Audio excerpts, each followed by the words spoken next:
Echo Yankee Zulu, I'm starting to pick up some light to moderate icing here at 8,000. Can I get clearance 9,000? Yeah, mate, I'm going to 8 at this stage, maybe 9, so I'm getting out ice in the clouds. I might see if I can get 8 as well. Echo Yankee Zulu, for your arrival, there was icing reported all the way down to 4,000 feet. This is quite a full-on flight, actually. I was expecting to be working hard on this one, but I wasn't actually expecting to be working this hard.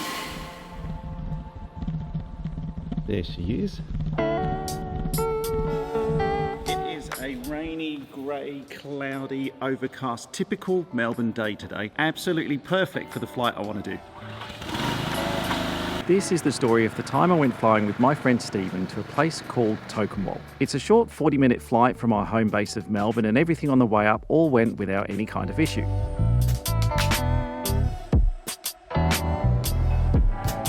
We landed at Tokemwal, we had a coffee and some food at the local Drome Cafe. This is the Drome Cafe here at Tokemwal Airport. We don't have many places here in Australia where you can land your plane and actually get out and on the airfield, grab a coffee, grab something to eat, but this place is brilliant. And set off to fly home with Stephen out in front in his Piper Seminole.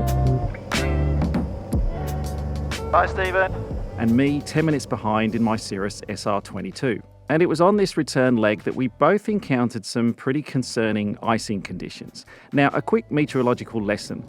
Aircraft icing can occur in a few different ways, but basically when a large metal object, like a plane, flies through the air that is cold and contains moisture, like when you fly through clouds in sub-zero temperatures, then this moisture can start to freeze to the aircraft as ice, and fairly quickly it can start to affect the aircraft's performance. Now, I don't want to over-dramatise this flight, but icing is something us pilots, especially pilots of small aircraft, need to take very seriously. There are many accidents that have been caused because of an excessive ice build-up on an aircraft. So as we departed Tokemwal with Stephen in front of me, it wasn't long before I realised that this flight was going to require a lot more concentration than I was originally expecting. Now, both of us flying the same IFR track back home at the same altitude and roughly the same speeds, I need to give Stephen a bit of time because we need to separate ourselves and I don't want to catch up behind him, especially because we're going to be in and out of cloud on the way home as well. So I'm going to give him a few minutes, well actually I'm going to give him 10 minutes after departure before I start my departure roll.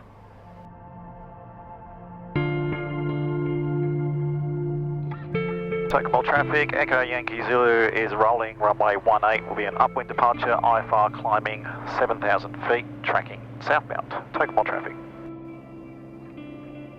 Echo Yankee Zulu, Melbourne Center, score 3762.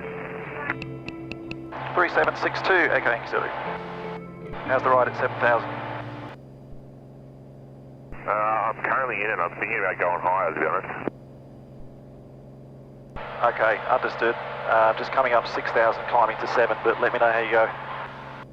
Hang on, Sleepo 3, landed Bogger. Yeah, mate, I'm going to 8 at this stage, maybe 9, so I'm getting out ice in the clouds.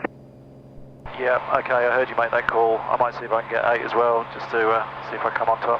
Let me know if 8 breaks you out the top. Hang on, Sleepo 3. Alright, that should be a lot better. 7,000 was just going to keep us in the clouds, or right on the top of the clouds, which is actually, in my experience, one of the worst places to be. It's where you can pick up quite a lot of icing. So, that's quite lucky there. A, because I got Stephen ahead to help me out. 8,000, mate, you'll be laughing. 8,000 is the bomb. It's nice up here. I'm at 7,700 now. And yeah, because Stephen helped me get up here, it's nice having someone ahead of you. If you're flying with other people, always see if you can help each other out, obviously. But also, I just got a glimpse. I could just see that it was blue ahead, or blue above, as I was levelling off at 7,000. As always, with flying, the key thing is just be in control and make decisions along the way. Don't just because I filed 7,000, I don't have to stay at 7,000. I can move the aircraft to be in the optimal position. And now look at this. Incredible. And so coming out on days like this, with my little flying buddy, that's Stephen of course, but also with Milkshake, but coming out on days like this really build your experience, and I think, grow you as a pilot. Bloody hell, that's beautiful. Yeah, well, I've got the approach by Harrow. I'm just going to stay above the cloud at 9 as long as I can. I reckon I'm not going to descend until Lacey if I can. Yeah, that's what I just told him. I said I'm going to be proper descent at Lacey. Yeah, perfect, that's what I'm planning. Okay, this is quite a full-on flight actually. I was expecting to be working hard on this one, but I wasn't actually expecting to be working this hard. But this is good. This is why we're doing it. But I'm not talking to you very much because I'm all here, all focusing, which is exactly what I should be doing. And Echo Yankee Zulu, just for planning purposes, I think I'll be looking for the 17 RNAV into Moorabbin via Harrow. Echo Yankee Zulu, copy it. I'll pass it on to approach. Echo Yankee Zulu, I'm starting to pick up some light to moderate icing here at 8,000. Can I get clearance 9,000? Echo Yankee Zulu, expect it shortly. Echo Yankee Zulu. All stations in I'm just waiting down, mate, so I'm going to jump over and start getting ready to talk, get the approach, so I'll talk to them again. Sounds good, mate. I'll see you on the ground. Echo Yankee Zulu, you're cleared to Moorabbin via Lacey, flight plan route, climb to 9,000. Cleared Moorabbin via Lacey, flight plan route 9,000, Echo Yankee Zulu, thanks. I think that's probably some of the worst icing I've picked up on Echo Yankee Zulu. It's still there. I've got the TKS running on full, but it still sticks. Echo Yankee Zulu, for your arrival, I had an aircraft arriving at Essendon. It's the same route from Lacey to Colds. There was icing reported all the way down to 4,000 feet. Copy that, thank you, Echo Yankee Zulu. So now I've got the RNAV loaded in here, and what it gives me is the RNAV on my map as well, so I know that I'm going to basically, we'll come to Lacey, we'll descend in a second, we'll fly down to Harrow, this is where the icing's going to be, and then we're going to do a right turn onto the RNAV, descend, hopefully we'll be in broken clouds at this point. Just reinfo, some light icing above 6,000, not too much really below it. November Bravo Alpha, thanks. Echo Yankee Zulu, did you cover that one as November Bravo Alpha? Hey firm, we copied the report, thanks, Echo Yankee Zulu. Alright, most of the ice that was on there from the previous icing experience is gone. Now we're going to put some more ice back on the wings as we go down to Echo Yankee Zulu, request traffic for descent 5,000. Echo Yankee Zulu, there's no Alpha traffic and in a controlled airspace on track to Colds on descent of 5,000. Ice protection is on, wings are wet, most of the ice is gone, which is good. And we're going into that big cloud up ahead. You see that? It won't look big on the GoPro, but trust me.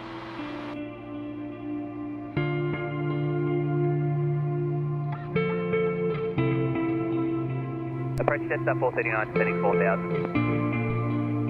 Cessna 439, get a approach.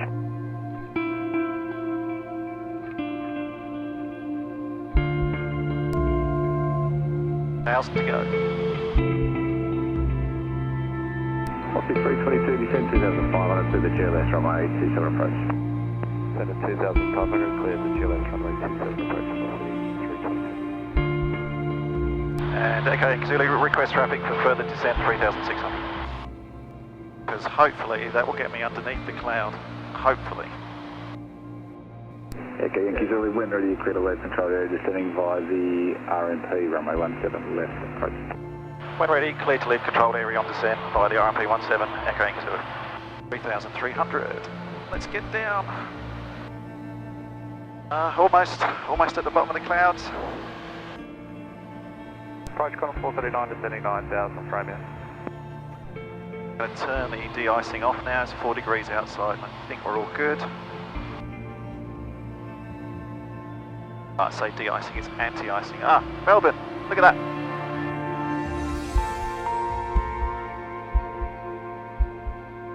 Out of the clouds. That's such a good sight. So nice when things work. Then it'll be a left turn 164, which is basically straight in for Moorabbin Airport. I've got the ATIS. Moorabbin terminal information, Sierra. Still Sierra. I've done my pre-landing checks. I'll wait for the left turn and they'll hand me over to Moorabbin Tower shortly. Echo Yankee Zulu, passing 2,500, your control services are terminated. Contact Melbourne Tower for your onwards today. Control service terminated, over to tower, Echo Yankee Zulu, see ya. Moorabbin Tower, Echo Yankee Zulu, is just passing 2,300 inbound on the 17 RNAV, visual with Sierra. Echo Yankee Zulu, prefer runway left or right? Take runway right if we can, Echo Yankee Zulu. Echo Yankee Zulu, sorry, confirm visual. Affirm visual, Echo Yankee Zulu. Echo Yankee Zulu, one final, change runway, 17 right, contact tower 123940. Echo Yankee Zulu, clear to land. Clear to land, Echo Yankee Zulu. Well, that was fun, icy and fun. If only I had the rights to Ice Ice Baby, I would put that on at the end of this video, but you can make do with this instead. But you stay cold.